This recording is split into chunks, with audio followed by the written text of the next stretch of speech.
할렐루야! 우리가 드디어 1월의 마지막 주 예배를 맞이했습니다.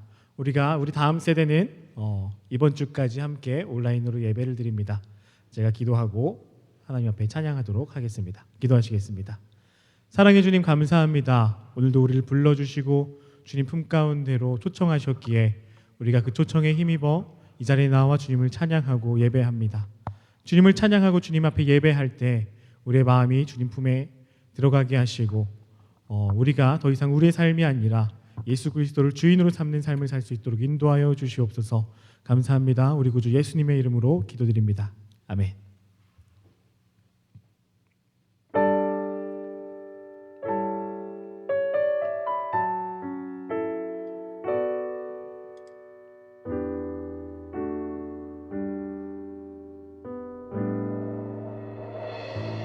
내 모습 이대로 사랑하시네. 연약함 그대로 사랑하시네.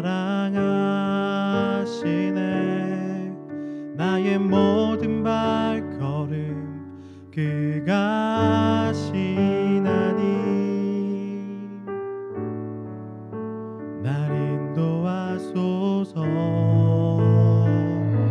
내 모습 이대로 사랑하시네. 연약함 그대로 사랑하시네. 나의 모든 발걸음 주가 하시나니 날 인도하소서. 주의 날개 아래 거하는 것, 주의 힘제 안에 거하는 것, 나의 가장 큰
가장 큰 은혜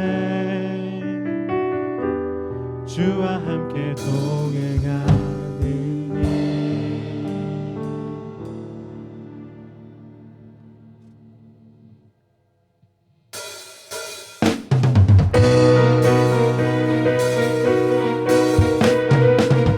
우리 모두 주님 앞으로 나아갔으면 좋겠습니다. 우리가 주님 앞에 나아갈 때 주님 우리를 외면치 않으시고 우리를 품으시고 우리를 잘했다 칭찬하실 겁니다. 그런 마음으로 함께 고백했으면 좋겠습니다.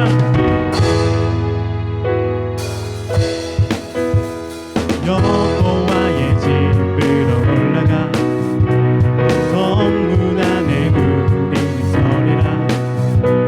주님이 허락한 이 땅 위에서 여호와를 찬양하여라. 보좌 위에 앉으신 여호와 우리들을 다스려 주시네. 주님이 주시는 넘치는 은혜 여호와께 감사드리라. 영원하신 왕주 찬양하라. 주의 성소에 다 모이리라. 주께 온전한 예배를 드리는 자가 이 땅에 넘쳐나리라. 영원하신 왕주 찬양하라. 주의 선하심 다 외치리라. 주를 높이며 주님의 크신 능력을 모두가 노래하리라.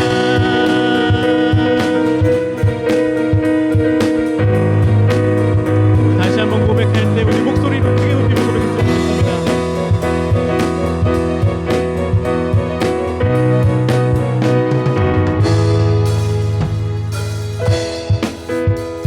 여호와의 집으로 올라가 성문 안에 우리는 서리라. 주님이 허락한 이 땅 위에서 여호와를 찬양하여라. 보좌 위에 앉으신 여호와 우리들을 다스려 주시니. 주님이 주시는 넘치는 은혜 여호와께 감사드립니다. 영원하신 왕주 찬양하라. 주의 성소에 다 모이리라.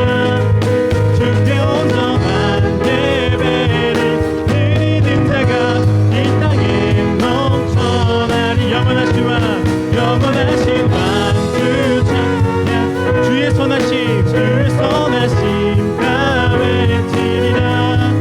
주를 높이며 주님의 크신 능력을 모두가 노래하라. 영원하신 왕주 찬양하라. 주의 성소에 다 모이리라. 주께 온전한 예배를 드리는 자가 이 땅에 넘쳐. 우리 마지막으로 영원하신 왕주 찬양하라. 주의 선하심 다 외치리라. 주를 높이며 주님의 크신 능력을 모두가 노래하리라.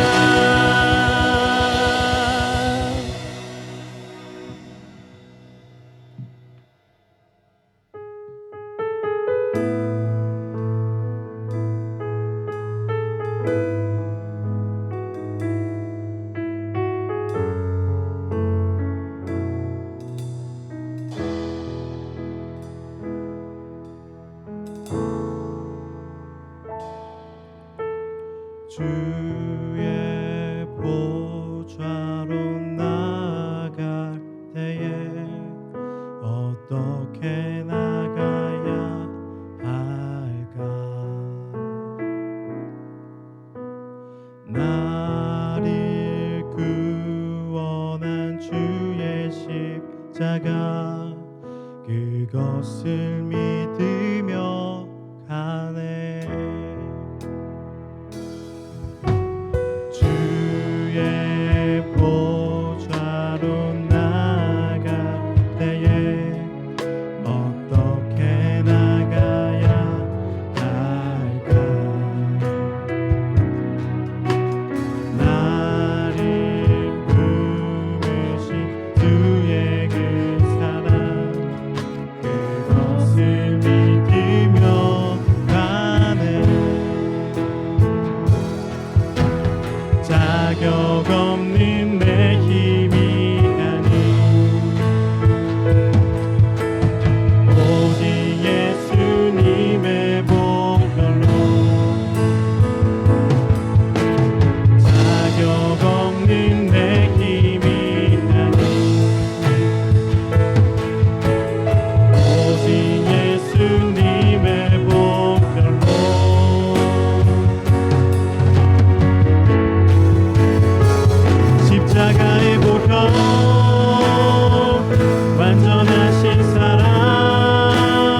다 함께 기도하고 우리 말씀 듣도록 하겠습니다. 제가 기도하겠습니다. 하나님 아버지 감사합니다. 주님께서 우리를 불러주셨습니다. 우리를 자녀 삼아 주셨습니다. 그 어떤 것이 아닌 당신의 독생자 예수 그리스도의 피를 통하여서 우리를 불러주셨습니다.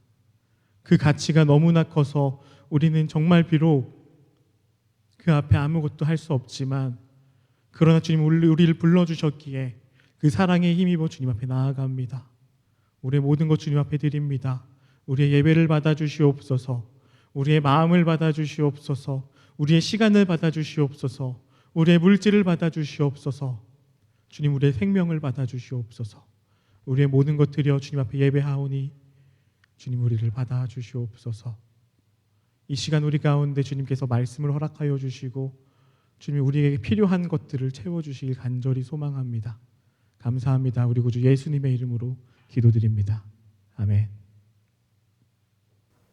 우리 하나님의 말씀을 찾아보겠습니다. 오늘 하나님께서 우리에게 주시는 말씀은 요한계시록 3장 15절에서 16절입니다. 요한계시록 3장 15절에서 16절입니다. 제가 함께 읽어보겠습니다. 내가 내 행위를 아노니 네가 차지도 아니하고 뜨겁지도 아니하도다. 내가 차든지 뜨겁든지 하기를 원하노라. 내가 이같이 미지근하여 뜨겁지도 아니하고 차지도 아니하니 내 입에서 너를 토하여 버리리라. 아멘. 우리는 지금까지 캄보디아 선교에 대해서 살펴봤습니다. 캄보디아 기독교의 문화가 어떻게 시작됐고 어떤 과정을 겪었으며 어떤 힘든 일을 겪었으며 지금의 상황에까지 이르렀는지 살펴보았습니다. 지금의 캄보디아 교회는 아주 힘이 없습니다. 많은 사람들이 예수 그리스도를 믿지 않죠. 그래서 여전히 그들은 미전도 종족이라고 불리고 있습니다. 전체 인구 중에 5%가 되지 않는 사람들이 예수를 믿고 있다라는 거죠. 캄보디아 교회는 왜 여전히 이렇게 예수님을 믿지 않을까요? 바로 그 이유는 지금까지의 선교의 방식이 봉사와 다를 바 없었기 때문입니다. 봉사는 어떤 거죠? 많은 단체들이 가서 수많은 나라에 가서 봉사를 하죠. 그들이 하는 봉사의 방식은 바로 이런 겁니다. 그들에게 찾아가서 그들에게 물질적인 지원을 주고 그들이 도움이 필요한 것들, 그들이 필요한 것들을 채워주는 것이 봉사의 방법이죠. 지금까지 했던 선교의 방법이 이것과 많이 다르지 않았다는 겁니다.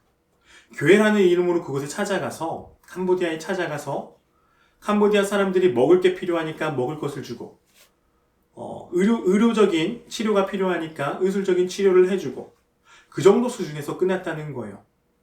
그들에게 더 깊은 그들의 영혼에 필요한 것들을 더 채워주지 못했다는 거죠. 그렇기 때문에 여전히 그들은 교회의 도움을 원하지만 예수 그리스도를 믿지는 않습니다. 지금 캄보디아 교회 안에 있는 많은 사람들은 교회 안에서 예수님을 찾지 않습니다. 오직 물질적인 도움만 찾고 있죠. 그것이 그들이 갖고 있는 문제점입니다. 오늘 우리가 함께 살펴본 성경 본문의 구절은 예수님께서 라오디게아라는 교회 가운데 보내는 편지입니다. 그리고 그 가운데서 책망하고 계시죠. 물론 라오디게아 교회에게 보내는 상황과 라오디 교회의 상황과 지금 오늘날의 캄보디아 교회의 상황은 조금 다를 겁니다. 그러나 예수님께서 그들에게 책망하시고자 하는 그 본질, 그 마음은 결코 다르지 않다는 건 우리가 한 번 더 생각해보고 기억해야 될 겁니다.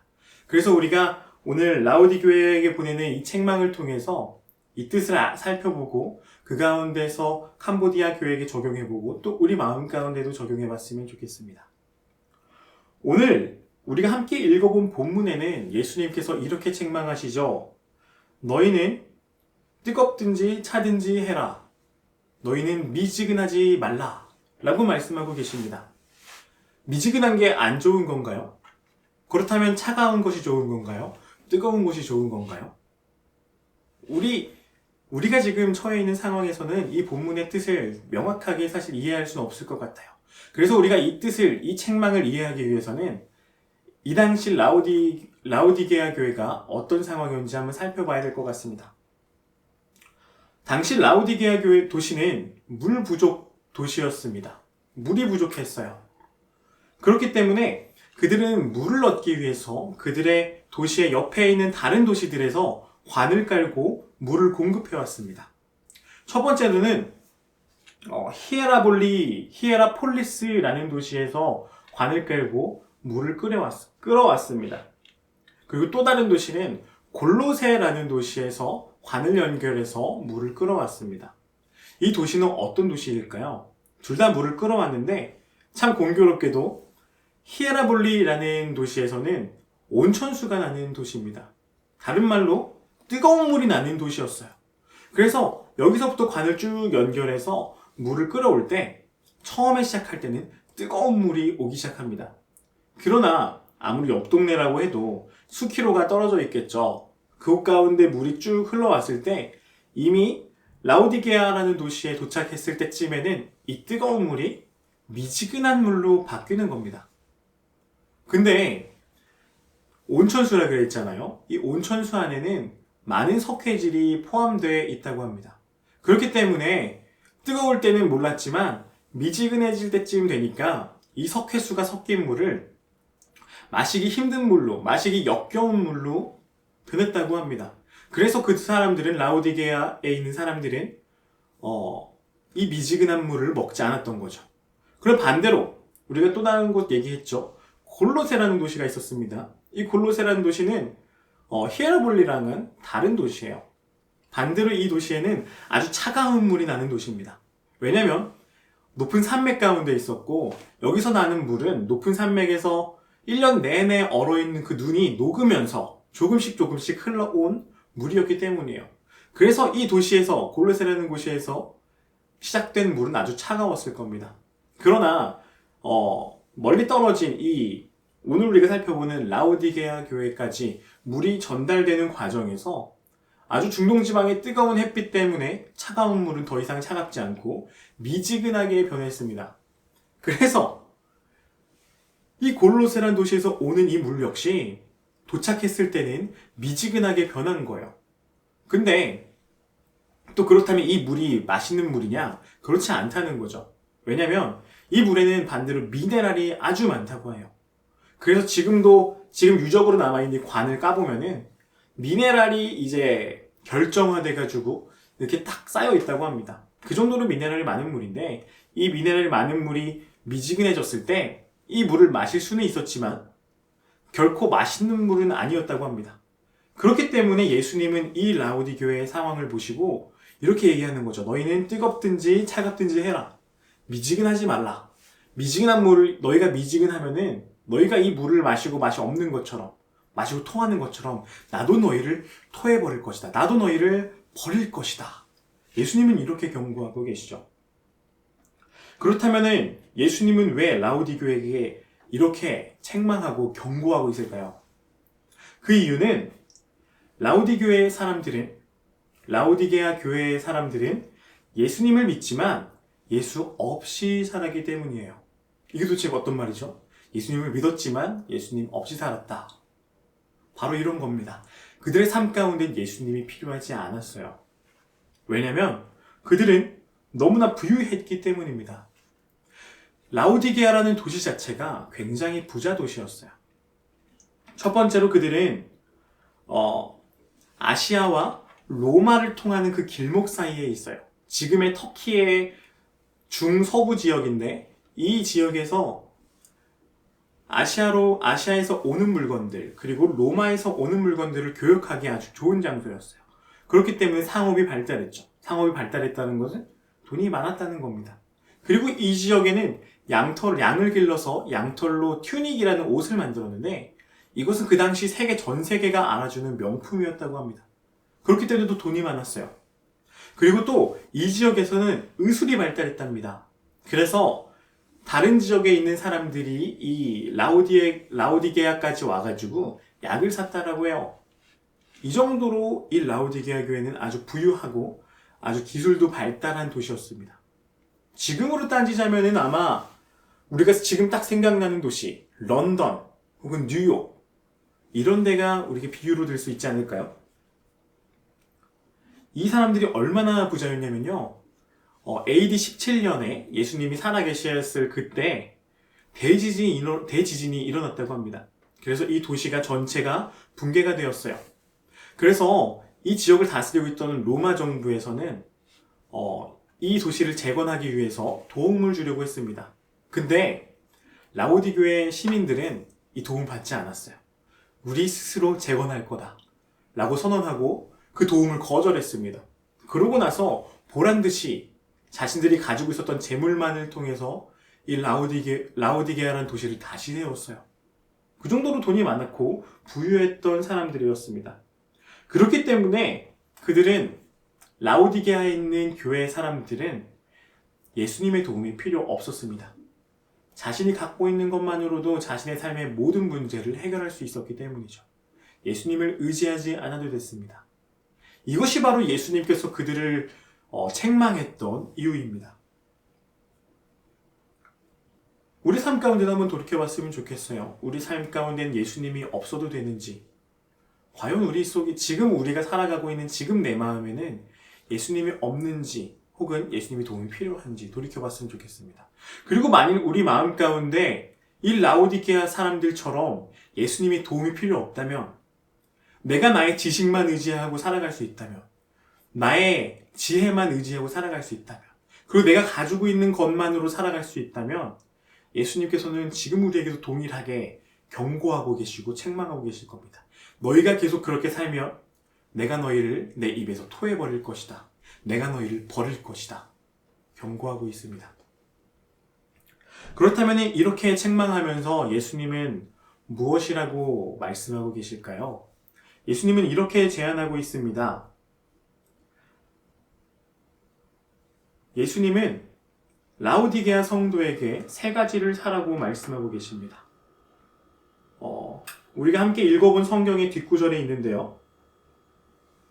18절입니다. 제가 읽어보겠습니다. 내가 너희를 권하노니 내게서 불로 연단한 금을 사서 무효하게 하고 흰옷을 사서 입어 벌거벗은 수치를 보이지 않게 하고 안약을 사서 눈에 발라 보게 하라. 예수님은 세 가지를 사라고 말씀하고 계세요. 연단한 금, 그리고 흰옷, 그리고 안약, 이 세 가지입니다. 이것은 도대체 어떤 뜻일까요?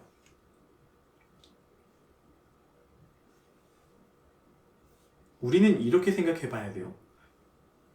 금인데 단순한 금이 아니에요. 연단한 금입니다. 그리고 두 번째, 옷인데 그냥 옷이 아니라 흰 옷이에요. 그리고 안약입니다. 안약은 어떤 사람에게 필요하죠? 눈에 질병이 있는 사람에게 필요한 겁니다. 우리 하나씩 살펴보죠.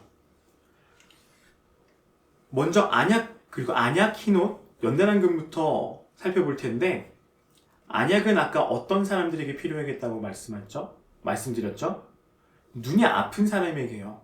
근데 이 안약, 눈이 먼 사람을 조금 돌이켜 살펴보면은 예수님께서 장님의 눈을 보게 했던 그런 장면이 떠오릅니다. 예수님께서 눈이 먼 사람을, 장님을 만났어요. 근데 그에게 다가가셔서 침으로 진흙을 지디겨 그 사람의 눈에 발랐습니다. 그리고 실로암에 가서 눈을 씻으라고 말씀하셨어요. 그리고 그 장님은 예수님께서 하셨던 그 말씀을 순종했습니다. 말씀대로 실로암에 가서 눈을 닦았더니 그동안 보이지 않았던 그 장님된 눈이, 가려졌던 눈이 뜨이게 됐어요. 그리고 그때 다시 예수님을 보게 됐죠. 우리는 이 장면을 통해서 무엇을 알 수 있느냐? 이 안약을 사라는 것을 통해서 무엇을 알 수 있느냐? 우리는 눈을 뜨고 예수님을 봐야 된다는 겁니다. 우리가 눈앞이 보인다고 해서 예수님을 보는 것이 아니에요. 마치 장님이 눈은 감고 있었지만, 눈은 보이지 않았지만 예수님을 들었던 것처럼 우리도 예수님에 대해서 알 수 있고 예수님에 대해서 들을 수 있습니다. 그러나 예수님을 본다는 것은 진짜 그런 의미가 아니죠. 비로소 장님이 눈을 뜨게 되고 자신의 눈으로 진짜 예수님, 살아계신 예수님을 그 본 순간 예수님을 진짜로 만나게 됐습니다. 이와 같이 우리 역시 안약을 사서 그 안약을 발라서 우리 눈이 낫게 되고 비로소 우리의 눈이 뜨여졌을 때, 진짜 예수님을 바라봤을 때 우리는 진짜 예수님을 만날 수 있다는 거죠. 바로 안약을 사라는 것은 이런 말씀입니다. 진짜 성도된 사람들에게는 눈을 뜨게 되고 진짜 예수님을 만나, 진짜 예수님을 보라라는 의미입니다. 그리고 두 번째, 흰옷을 입으라. 성경에서는 흰옷을 바로 이렇게 설명하고 있어요. 예수님의 붉은 피로 인해서 죄가 씻겨지고 죄가 없는 순결한 상태라는 것을 비유적으로 얘기하고 있습니다. 그렇다면 흰옷을 사서 입으라는 것은 도대체 어떤 말일까요? 흰옷을 사서 입으라는 것은 아까 예수님을 보았죠. 안약을 통해서.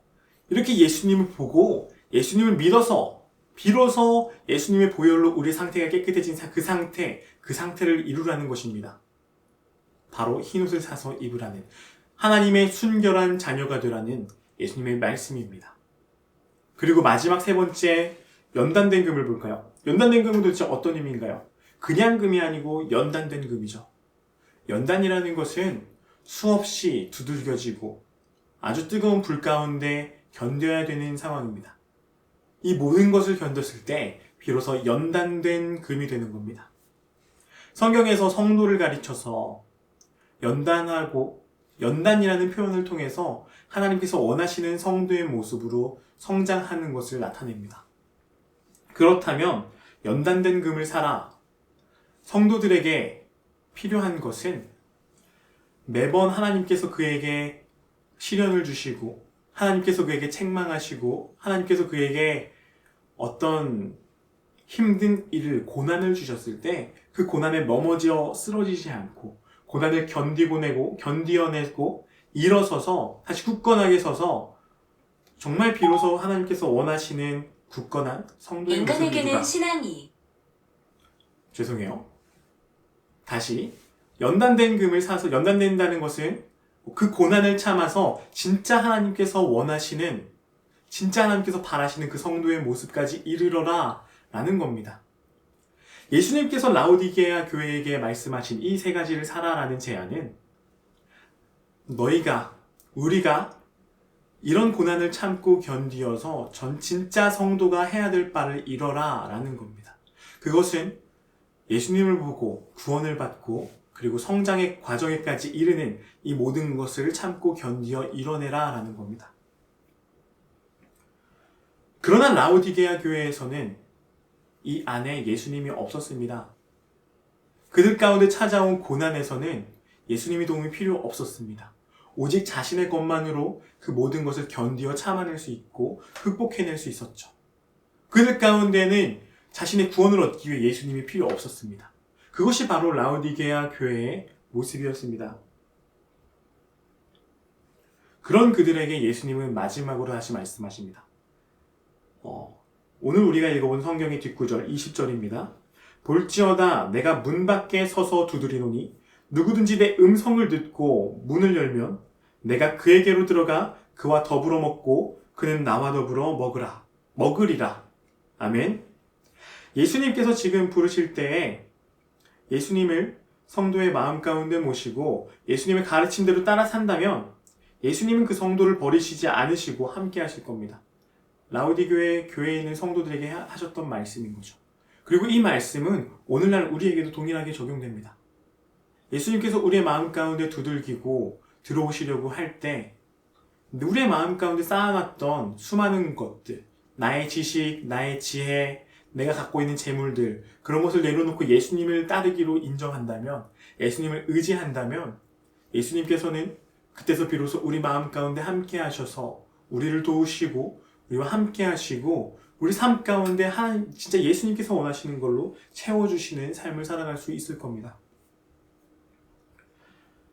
아까 우리가 캄보디아 교회에 대해서 얘기를 했었죠. 캄보디아 교회, 지금의 캄보디아 교회에는 예수님이 필요 없습니다. 그들은 교회 안에서 예수님을 찾지 않고 교회 안에서 물질을, 교회 안에서 재물을 찾고 있습니다. 그것이 그들이 가진 치명적인 실수입니다. 물질은 이미 넘쳐납니다. 그들이 경제가 성장함에 따라서 교회에서 줄 수 있는 물질보다, 교회에서 제공할 수 있는 재물보다 사회에서 벌 수 있는 물질들이 훨씬 더 많아지기 시작했습니다. 그렇기 때문에 그들은 더 이상 예수님을 섬기지 않고 교회에 머물지 않고 교회를 떠나가고 말았습니다. 그렇기 때문에 지금 그 캄보디아 사람들에게는 예수님께서 말씀하시는 성도의 삶, 즉 연단된 금, 흰 옷, 안약이 필요합니다. 그들에게는 그런 가르침들이 필요한 거죠. 이제 우리를 향해서도 마찬가지입니다. 우리가 캄보디아 교회를 위해서 함께 기도하고 선교해야 합니다. 그러나 먼저 우리 자신이 먼저 예수님으로 우리 삶이 차 있는지 돌이켜봐야 합니다. 과연 우리 삶 가운데는 정말 연단된 금과 같은, 흰옷과 같은, 안약과 같은 성도의 필요한 삶이, 고난을 견디는 삶이 있나요? 예수님으로 가득 찬 삶이 있습니까? 만약 그렇지 않다면 우리는 먼저 캄보디아를 선교하기 전에, 캄보디아를 위해 기도하기 전에 우리 스스로를 먼저 돌이켜보고 우리 스스로를 위해서 기도해야 할 겁니다. 그것이 예수님께서 우리에게 주시는 말씀입니다. 말씀을 정리하겠습니다. 만약 우리가 우리의 삶을 예수님으로 채우지 않고 라오디게아 교회처럼 재물로서 우리가 가진 것으로서 우리 삶을 채운다면 예수님을 우리를 보시면서 너희는 뜨겁든지 차든지 하라. 만약 그렇지 않으면 내가 너희를 토하여 버리겠다. 라고 경고하고 계십니다. 여러분, 우리의 삶이 정말 예수님께서 우리의 마음의 문을 두드리실 때 예수님께 우리의 마음의 문을 열고 예수님을 받아들여서 예수님이 더불어 사는 삶을 살기 소망합니다. 그리고 그렇게 될 때 우리의 삶만 변화되는 게 아니라 우리 주변에 있는 이웃들, 더 나아가서 우리가 한 달 동안 우리가 함께 나눴던 캄보디아 교회까지, 선교의 그 현장까지 나아가 정말 하나님의 나라를 세우는 우리들이 될 수 있을 거라 생각합니다. 우리 잠깐 기도하겠습니다. 하나님 아버지, 우리가 오늘 말씀을 통해서 우리의 삶을 되돌아보고 캄보디아 교회의 삶을 되돌아봤습니다. 아버지, 정말 우리가 라오디게아 교회 사람들처럼 우리가 갖고 있는 것만으로 만족하고 우리의 삶을 세우려 하지 않게 하옵소서. 오히려 예수님께서 제안하신 것처럼 마땅히 성도로서 살아야 될 바 예수님으로 가득 찬 삶을 살 수 있도록 인도하여 주시옵소서. 그렇게 살아갈 때 우리 삶이 주님을 더욱더 바라볼 수 있도록 인도하여 주시옵소서. 감사합니다. 우리 구주 예수님의 이름으로 기도합니다. 아멘. 우리 다 같이 주기도문으로 오늘 예배를 마치도록 하겠습니다. 주기도문 하시겠습니다. 하늘에 계신 우리 아버지여, 이름이 거룩히 여김을 받으시오며 나라에 임하옵시며 뜻이 하늘에서 이루어진 것 같이 땅에서도 이루어지이다. 오늘날 우리에게 일용할 양식을 주옵시고 우리가 우리에게 죄 지은 자를 사하여 준 것 같이 우리 죄를 사하여 주옵시고 우리를 시험에 들게 하지 마옵시고 다만 악에서 구하옵소서. 대개 나라와 권세와 영광이 아버지께 영원히 있사옵나이다. 아멘.